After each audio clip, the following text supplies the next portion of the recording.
Bună ziua! Îl avem alături de noi pe Piero Giorgio, un scriitor deja faimos, care s-a născut în Italia, trăiește în Elveția, scrie în franceză și conferențiază mai ales în engleză. Bună ziua, bine ați venit și vă mulțumim că ați acceptat invitația noastră. Bună ziua, mulțumesc for your invitation. I'm sure many people are curious to find out what made you give up your international career in IT and turn to writing. And why did you choose such unusual topics to write about? What was the trigger? Well, in 2003, when the biggest power in the world, the United States of America, lied to the people to go to war and tried to tell us that Iraq had a weapon of mass destruction, which was obviously not true. For me, it was a shock because I like history and I was perhaps naive. I was thinking that governments were telling, truth on these important matters. And so I started to review all of history of the past, because I like to read history, and I figured out that a lot of things we are told are not true. And also, I sold my company. I had a business that I sold, and I didn't know what to do with the money. And I bought some gold, and the gold was going up and up and up. And I was wondering why, and started to understand, and I tried to understand how the finance system was actually working. And I figured out that our world is set up in a way that is very fragile. And the wars, especially this war in the Middle East, was definitely because there was a need of control natural resources, because there are less natural resources. And so I started to figure out that we go to war for natural resources. The financial system is based on debt, and the money is actually not worth anything in reality. And this is why gold was going up. And I started to link these topics with, of course, pollution and overpopulation. And I started to predict some events that are happening today, like mass migration and proxy wars against Russia, and more instability in the countries that have resources.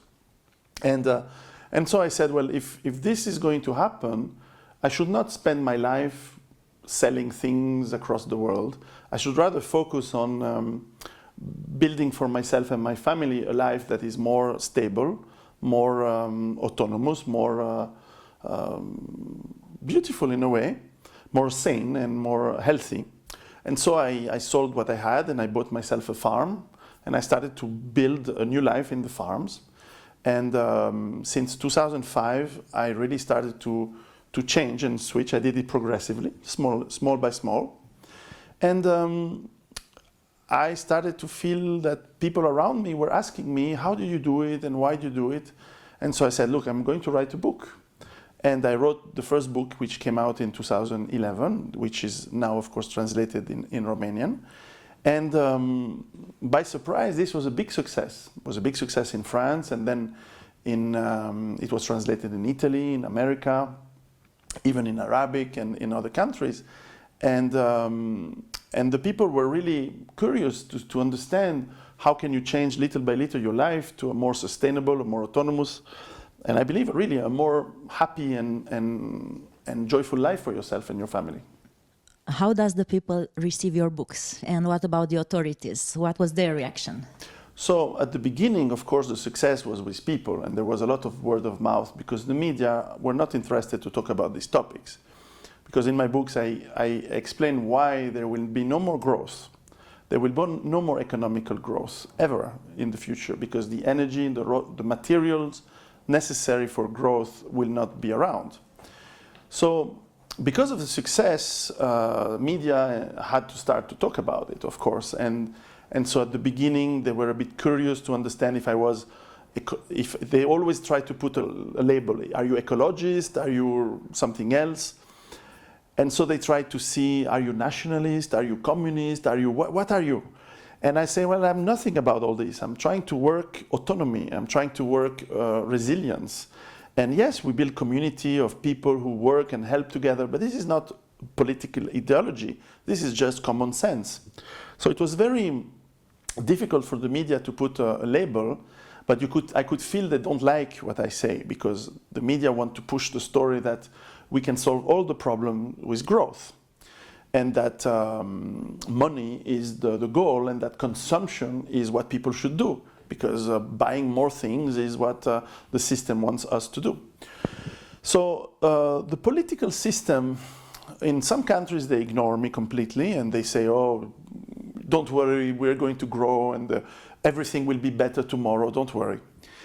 And in some countries the politicians actually come to me and they ask me, oh, it's interesting what you do, and how can we use some of your skills and your thoughts to build protection for the people inside the country. But very quickly when this happens, the media, they target the politician and they say, oh, you work with this guy who's they invented this story about me being an extremist, because they don't listen to what I say and they take pieces of my expression and my teaching, and of course they change them or they take them out of context, and so they try to put a narrative to make the politician look bad, because for the system it's scary that people go away of it, because we don't consume as much, we don't buy a lot of things, we don't believe the media anymore.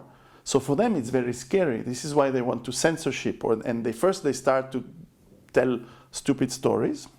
But people who know me, and the hundreds of thousands of people who read my books, they know what I'm saying, so they compare with the media, and so they conclude that the media are liars. Very easy today. No one believes the media in today's world. So very quickly the media, they stop talking about me and they make silence, they ignore. I'm fine with it, because my approach, and we are many thousands of people who are doing this approach, I believe is a very healthy one. It's about being better, it's about having a better health, it's about having a more balanced approach to life. And yes, because I believe there's going to be big changes in the world which are going to be very difficult for people, it will help people prepare for these changes. And it's not a solution for 100% success and insurance, but it will help people to change their mind, to change themselves, and to make the physical preparation for a difficult future, because unfortunately, and I hope I'm wrong, we are going into a world that is going to be more difficult. Has anyone tried to stop you from writing or giving lectures? No, never. Sometimes you have some small groups of people who insult or who try to send, they call the people who organize the conference and say, oh, you should not invite Piero because he's, but they don't know what I am. They say he's extremist, but extremist to what? Extremist because you want people to have your own food, because you want people to have their own autonomy. Extremist because I am aware that people need to learn to defend themselves. But usually they never stop me and they never stop the organization, so they stop to do that. No one is stopping my conferences anymore. But there was a time where there's been some trying, but I'm also a personality who, I don't care about these people. I don't care about the media. I don't listen to them. I don't care about the government anymore because I'm out of the system. So what can they do? In your books and in your conferences, you present a lot of facts and data. What are the sources of information for your books? Oh, the sources are many, many, many. First of all, I have to always be very clear, because I think it's very important. The first start is always your intuition, because your intuition is some inspiration about, this topic sounds interesting and I should dig into it. But I'm a rational and I'm a scientific person. My study at the beginning was physics and mathematics. So I always try to check the data and check science that to work with what my feeling tell me that I should look into. And also there is my personal, so I look at many, many data that you find in scientific publications, geological survey about oil, how much oil do we still have. It's not my opinion, it's opinion of geologists who will tell me and who have data that is published by the petroleum companies that I can check and I can cross-check with other data to find which one is correct, which one is not correct. I have a lot of economical data that I can dig, and fortunately today in the internet there is a lot of very specialized sites from people who are very specialized in one particular topic. For example, people who are specialized in debt, how much debt a country has, how much debt on average people with credit cards have. you have all of this information that you can check, and you build a little bit the data that helps me to tell the story about what is happening. And of course, there is also my own personal experience, because I've worked 25 years now across the world in many, many countries. I was a big manager in some very large software companies, and I was looking at emerging markets. So I was in Romania in the 90s. I was in Africa in the 90s. I saw how it evolved. I was all over Europe and Middle East and Russia in the last 20 years. So I've seen the evolutions. And especially in the Middle East, I have sold products to Kuwait Petroleum, to Saudi Aramco, to companies like Total in Africa. So I know the oil industry, for example, from people who work inside. So my personal experience also enabled me to have good contacts that I can talk to and interview. For example, in my latest book on nuclear risk, for example, I did interview specialists of safety for nuclear plants. I interviewed doctors who are specialists in new illnesses, new virus, for example, that can tell me the data, because I'm not a doctor, so I need to go to ask them, how does Ebola works? What is the risk for Ebola in Europe?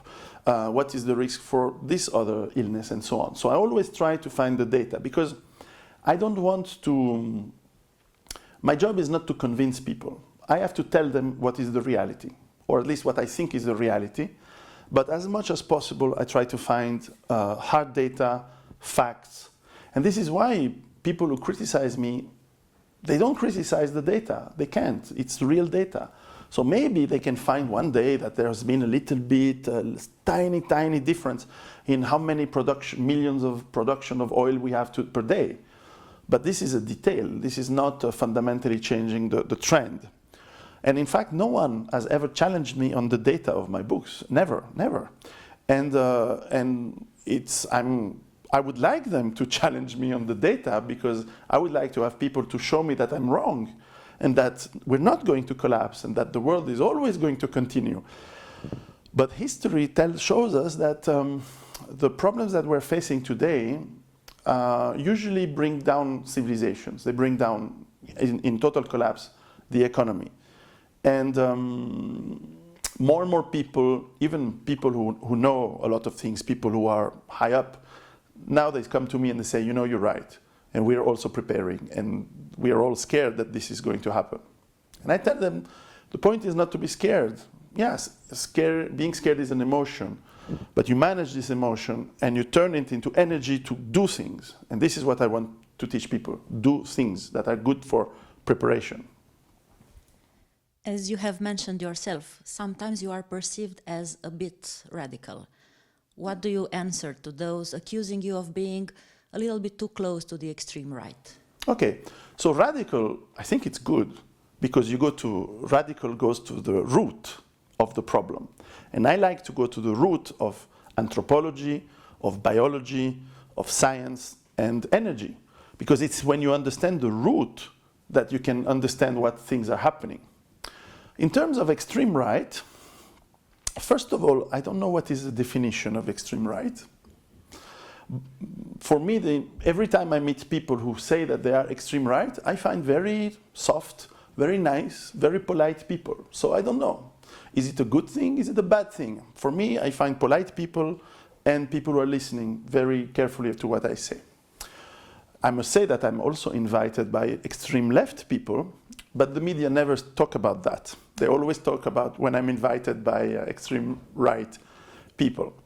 To tell you the truth, I don't care. I care about people who are good people, who are listening, and who are doing the job. I don't care if they are vegetarians, if they believe in extraterrestrials, if they... for me, what is important is that they are good people and that they do the work, in that they're preparing the better future for our children, for the world. And all of this debate, left, right, all of this is so old politics. I think we are way past this. When the Roman Empire collapsed, are the barbarians extreme right? Who cares? Is the Roman emperor far right or far left? Is he socialist? He probably was a socialist because he collapsed. But all of this it's irrelevant to what we're doing. So I don't really care. They can write what they want. They can put all the lies they want in Wikipedia and all this stuff. I am beyond this, really. I don't really care about that. So you do not have any political affiliation?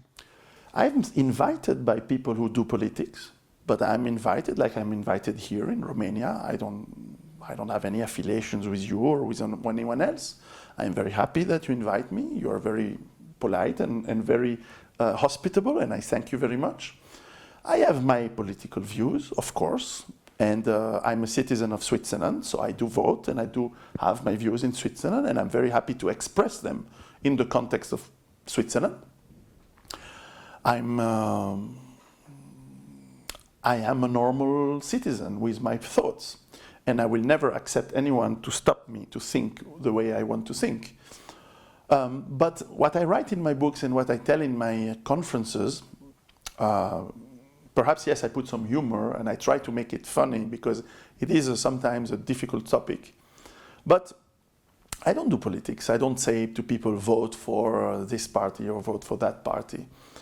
Because for me, these are things of the past. It's too late. There's not going to be solutions from politicians. You also speak about health.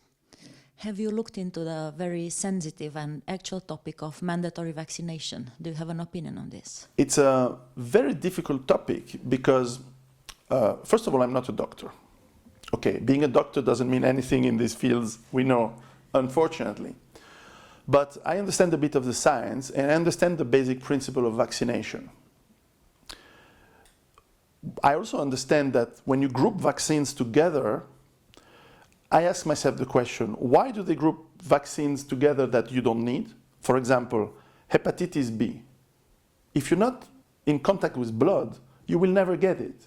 So why do we ask children to be vaccinated for hepatitis B? Children should not have sexual relationships, and usually they don't have transfusion unless they go to the hospital. When they don't work in the jobs where, they don't work in an environment where there is blood. So why hepatitis B? So is it because they want to make more money? So they add more vaccines and it's a business for the pharmaceutical? Second point is, what do they put in terms of chemical so that the vaccines can work together? I'm very curious. Why do we have aluminium in the vaccines? Aluminium it's a metal that is toxic for the body. Why do they put it? Okay, they say it's very, very tiny amounts. Well, cyanide also is, you can have it in tiny amount, but you still die. So I don't agree with this approach to group vaccines. And also, third point, we don't know how the vaccines together react. Because we all know when we eat food, if you eat something with salt and something with sugar, it has a very different taste than if you eat sugar alone and salt alone. So if you group vaccines together, how is your immune system going to work? Is it a good thing? Is it a bad thing? I would like to have results of tests.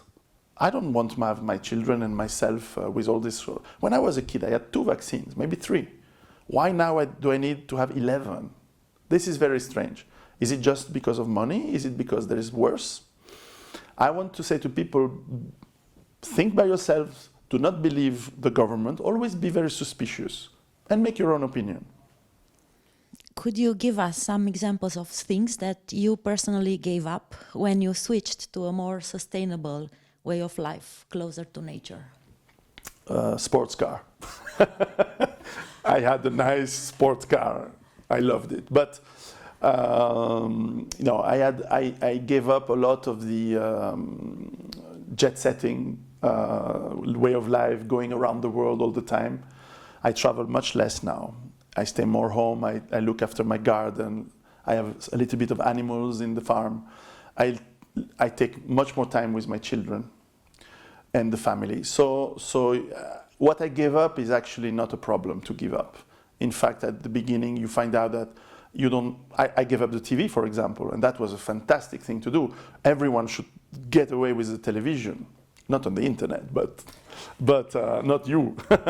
But normal television with all the reality shows, the news, all these things are not good for our health and mental health. So yeah, it was good to get rid of all non-useful things. And I must say that there is probably a lot of things I can still get rid of, because my life is moving. It's not a radical change. It's a progressive change, because you cannot live, naked in the forest under a teepee. You have to ask first. Okay, I remove the TV. I don't need the car. Maybe I switch to bicycle. Maybe I move and I grow my own food, and I filter my own water to be sure it's clean. Yeah. And little by little, you teach your children a little bit on yourself, not just the school, because the school sometimes they do propaganda. So you do a lot of things little by little, and with time, you've discovered that you have a much happy life, a much better life. And this is what matters in the end, is that you and your family, they have a happy life. I would like to ask you, from what you have studied, what can you say about the occult groups that rule the planet, that control the main systems and, of course, the resources? Now, of course, this is a big topic, because any society have elites. And elites, whether they are smart or whether they are corrupt, they tend to accumulate money and power and resources. And so obviously, when you have money and power and resources, you tend to at least want to keep them and accumulate even more power and resources. This is all societies work this way. Most societies in the world and in history have worked this way. And the more a society is complex, the more it's like that. Now, these elites tend to stay within themselves, because they don't want their children to marry some peasant. They want to stay within the same group. So elites tend to become endogamous after a while. And over time, if the society is stable, the elites consolidate an enormous amount of power, of course, because they control the media like we do today. All the medias are controlled by very few people. And the media and the money for political campaigns make sure that these elites, they control politicians. Politicians don't control at all anything. They're just speakers. It's people who pay them who are controlling, and the people who own the media and the banks and who are controlling. So today, if you look at the consolidation of power and money in the world, you have perhaps 3,000 people who are running everything in most of the world. And there are, of course, these people are not all the same. They don't all think necessarily the same way. Sometimes they fight, but they all agree to keep the power. That's for sure. So you have people in China, people in Russia, people in the West. They're not necessarily going to the same direction sometimes. Sometimes yes, sometimes no. So this is normal. And what you see that is when there are times of chaos, when there is time of crisis, some of these elites don't see it coming and they get disappeared. It happens, some disappear. And some, they're perhaps smarter and they see it coming. And what they do is they try to see how they can change so that they keep at the same place. You know, there was this Italian author, Lampedusa, who wrote in this very famous book based in Sicily, the more things change, things needs to change so that they can stay the same. And it's true. Sometimes these elites, they see new people coming up, so they try to control them. Maybe they co-opt them in their group. So they marry with their children, or they make sure they buy them, or they make sure that they themselves change a little bit so that they look the same. Look in Russia. When the Soviet Union collapsed, the oligarchs, the new people who got all the money from the change, they were all people who were apparatchiks before. I'm sure it was the same here in Romania. I'm sure you had some people who were in the shadows. They were the head of the Securitate, the head of the army, the head of the political. And when things changed, suddenly they became a banker, and suddenly they became an industrialist and things like that. You know, if people are smart, they will try to stay the same. I must say that I'm not too concerned about these people, because, okay, what can you do? You can protest. They don't care. They have more money than you, so you cannot do much about it. So you build your own world. I build my world. I build my farm and my things, and thousands of people who do the same things, and thousands of people. Then you have a strength, and then they have to negotiate with you, and they have to say, well, after all, they also want to do the same. because they need good food. They need to have a quiet life because they are not eating at McDonald's. So they start to look at these ideas as well. And maybe we can make also them a better people. Maybe. You are an optimist. I am an optimist. You gave a speech at the European Parliament earlier this year. What was the outcome? So far, I was invited by a little group, which is a group of mostly extreme left, in fact. Very nice people, ex-communists, people who wanted to have a new reflection on what Europe should be. And I really liked one point, is that they want the elimination of NATO. Because NATO is going to be, and it's going to be a big danger for you in Romania. NATO has been an aggressive criminal organization in the last 20 years. They bombed Libya, Kosovo, Serbia. There's no question it's a criminal organization, and it's an aggressive organization. So and it's leading us to war against a nuclear power, Russia. We don't want to war with Russia. No one wants to go to war to Russia. Italy, Romania, Germany did the mistake to go to war against Russia. So we want peace, and NATO is not helping for peace. So this group wanted to have my opinion on autonomy and self-sustainability. And indeed, my opinion is that if people are autonomous, then by definition they're not dependent on the government, on the economy. And therefore, the economy and the government, they cannot do much on us anymore because we don't need them anymore. So once again, we're building a separate world. So okay, we still need to pay taxes, we still need to make a little bit of money, but much less than if you are in the normal day-to-day, I wake up in the morning, I take the car, I go to work, I come back, type of life. So that you can pay taxes and consume. This is a life that is great for the government, it is great for the big corporations. But if you go away, you are starving them from your revenue, you are starving them from your work, you are starving them from your taxes. This is why they don't like me, of course, and they don't like what I say. But it's something that you can do. So the return, what I explained is that, I explained that, and their return was very surprised. They say, oh, we didn't think about it this way, because as politicians, they always tend to have the idea that we can change the system from the core of the system. And I wish them good luck. I think it's difficult to do, and it's good that they try. But I think you can change first yourself, and then you change the people around you, and that's already a big job. So, because what else can you do? I cannot buy the media. I don't have enough money to buy the state media. And so I have to do things at my scale. But yeah, the return was good. I hope they will invite me again. Who knows? Speaking of peace, you mentioned earlier today Gandhi when you spoke about violence and non-violence. Could you name a few famous people who maybe influenced you? Well, probably the most influential author, I like to read a lot, and I like, of course, literature, has been George Orwell. His books, all of them, are fantastic in explaining how we have to be careful of power, and that the power tries to control people, and whether this power is government or, as you said, occult people behind that. Orwell is definitely an author that has understood the world we are today. When you read 1984, he is describing, of course, the cosmetics are different, but the functioning of the system is exactly the one we live today. We are telling you that diversity is strength, where in reality, diversity is criminality, and it's not nice.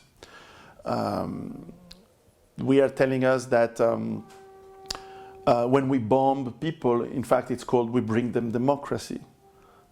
No, we bomb them. And they're very upset about this, and they hate us now. And this is why they should not come to our lands, because they hate us, and we should not bomb them. Orwell is influential. There are many authors. I can quote some contemporary writers from America that have discussed, like, for example, James Howard Kunstler or Chris Martenson, many more that I actually quote in my book and mention in my book. Dmitry Orlov, who he was very kind to write the foreword for my second book, and these people are people who have also thought about collapse of societies and gave very interesting and I thought very original approaches. For example, Dmitry Orlov, he has lived the collapse of the Soviet Union. He's Russian. He lives in America, and he sees America and he says, America is much worse than the Soviet Union, because the Soviet Union, when it collapsed, people could go to the countryside, and it was a disaster, but at least they had food. But in America, no one has anything in the countryside. Everyone lives in the cities, and the countryside is big farms with a lot of trucks. And when the system falls, no one feeds the cities anymore, so everybody dies. So he's leaving America to go back to Russia, because he feels that Russia is much safer than America in the future. So very interesting point of views. So there's a lot of intellectuals and writers, and I read a lot. So my inspiration is constant. Since you touched a bit religion topic, in your journeys throughout the world, have you noticed signs of spiritual awakening? Not talking necessarily about religions, but spiritual awakening in general. I've noticed it in me, because I was raised Catholic, but for me it was not meaning anything. It wasn't meaning anything. I didn't feel anything. So I live my life as I don't believe in God and I don't believe in religion. However, over time, going around the world, and yes, you discover that people have an approach to life that is different, that is more spiritual. So I become more spiritual as I grow older. And for me, spirituality is also a survival mechanism that is very useful, because spirituality enables people to bond together. This is what religion means, religare in Latin.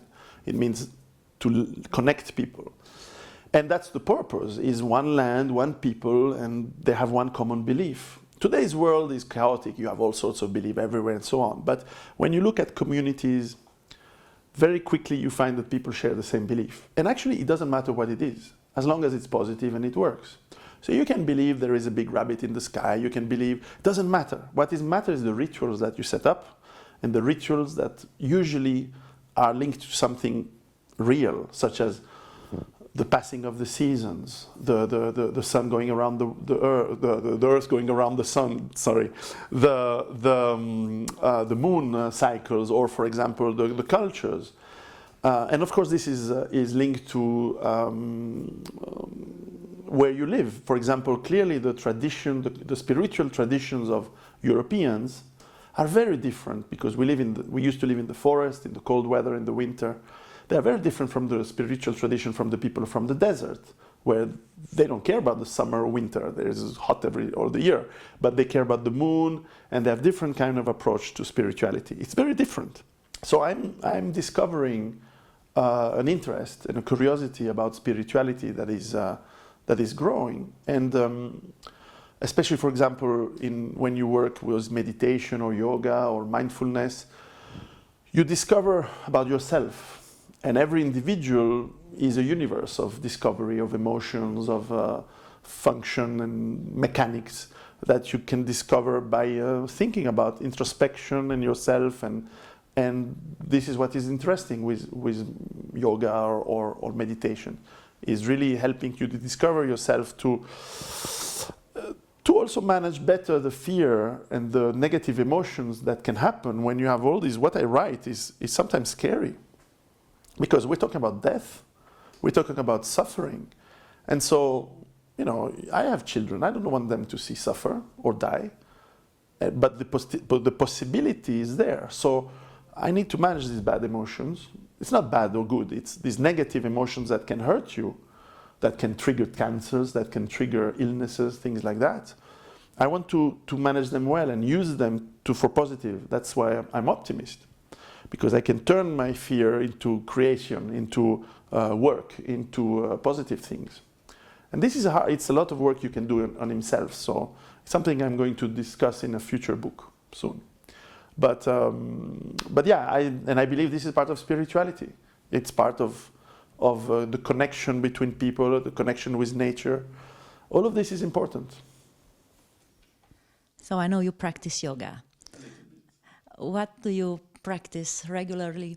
And how does yoga help you in your personal and professional life? You mentioned a bit in terms of personal life, how it helped you, but maybe on the professional side. Well, certainly, first of all, I'm not a big practitioner. I cannot tell you the names of the positions and things like that. But certainly, every morning I like to wake up and I have my little ritual of getting the body to start working, to start moving. So I have a little bit of stretching in the morning, maybe 5 minutes concentration and meditation and getting my mind empty before I can start, because I wake up very early in the morning, like 5 o'clock, so that I can work.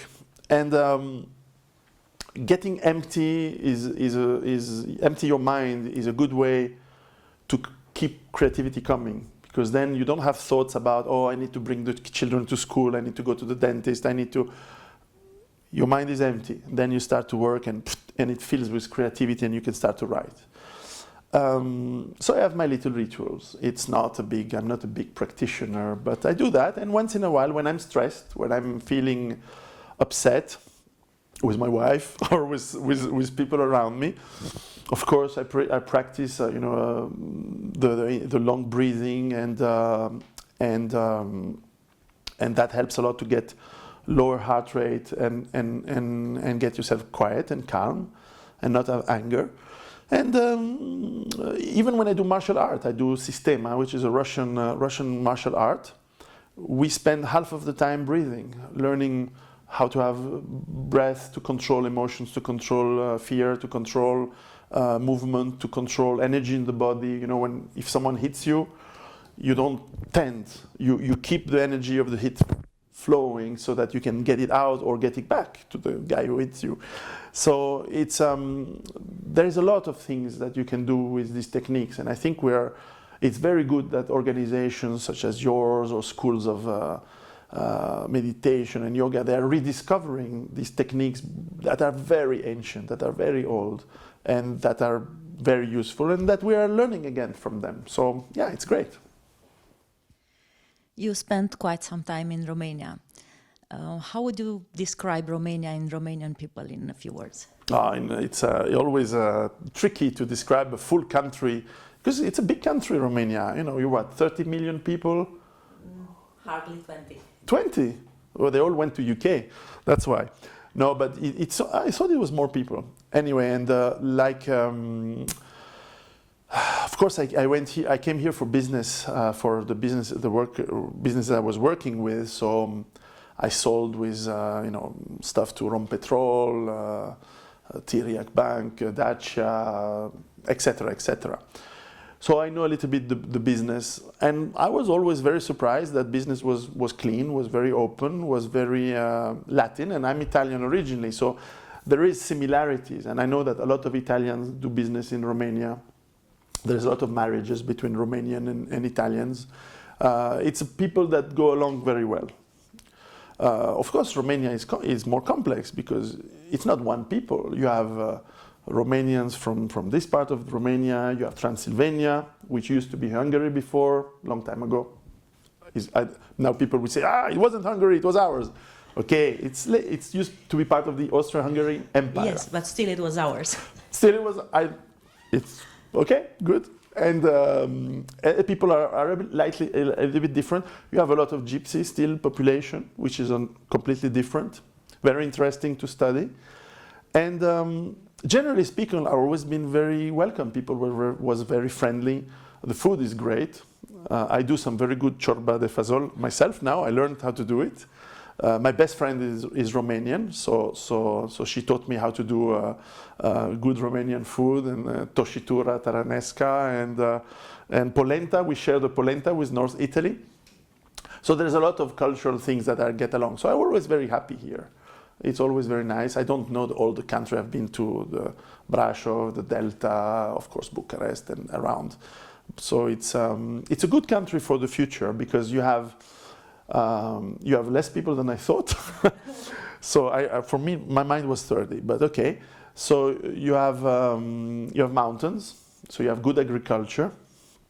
You have a little bit of oil, just enough to do a little bit, and I think people are used to have not easy life. Now it's very consumerist, like everywhere, but people still remember that it was difficult before. You just need to get rid of that nuclear plant near here, near Constanta, and if you ask your friend in Bulgaria to also get rid of the nuclear plant which is next to your border, then you have a lot of risks that are below. If you allow me, one advice for Romania is get away from NATO, because they're going to bring you at war with Russia, and if you go to war with Russia, Russia destroys Romania. They nuke you. So it's stupid. Don't go with NATO, but that's difficult to change, right? But overall, yeah, it's a great country. I enjoy coming here. So what are your future projects? Are you working on something right now? I have 5 books. I'm working in parallel. Certainly my next book is going to be on managing fear, because unfortunately a lot of people who read my books, they say, oh, your books are very scary. And I say, well, no, you shouldn't be scared. It should push you to do great things, to be optimistic. And say, oh, but still it's scary. So I say, okay, you need to manage your fear. And I said, okay, well, how do I manage my fear? So I went to see a specialist of naturopathy and fear management. And we're writing this book together. So hopefully next year it comes out. I have, of course, projects for other books, like more how to get a better health naturally. It's a very complex topic, and I need to try it on myself, so it's very interesting. Generally speaking, you know, my life is very busy. With 4 children, I have a lot of things to do. I have a farm, we have animals in the farm, and we don't eat them. So we have animals for friends and for milk. For the cows make milk, not for me, but for the local farm. They're very well kept. They're like family members almost. We have chickens for the eggs, and they're how do you say, sheep, because they cut the grass better than me, and so the farm is a lot of work, and I need to think more how to make better vegetables, how to make really natural food, and I have to adapt, because, for example, for the last 5 years, I had difficult time to get tomatoes, but that's because I'm 1,000 meters up in the mountain. So now I've built a glass house. So now the tomatoes, next year I will try to tomato. So I try different things. I try permaculture to see what vegetables can come up in what side. It's a lot of trial and error, but I can afford to do this now to learn more. So I'm very, very busy. So we expect many more books from you. Given the complex messages of your books, if you were to give just one piece of advice to the people watching this interview, what would it be? The one piece of advice that I would give to everyone and that I write in my books is to think by yourselves. Don't believe others necessarily. Think by yourselves. Get your own knowledge, learn, think. And then you can do, but you really need to not believe, and I think no one believes anymore the mass media and the government. Well, some people obviously do because they vote for them, but think by yourselves. Thank you very much, Piero San Giorgio, for your time. We wish you to write many more successful books and hope to see you again. Mulțumesc! La revedere!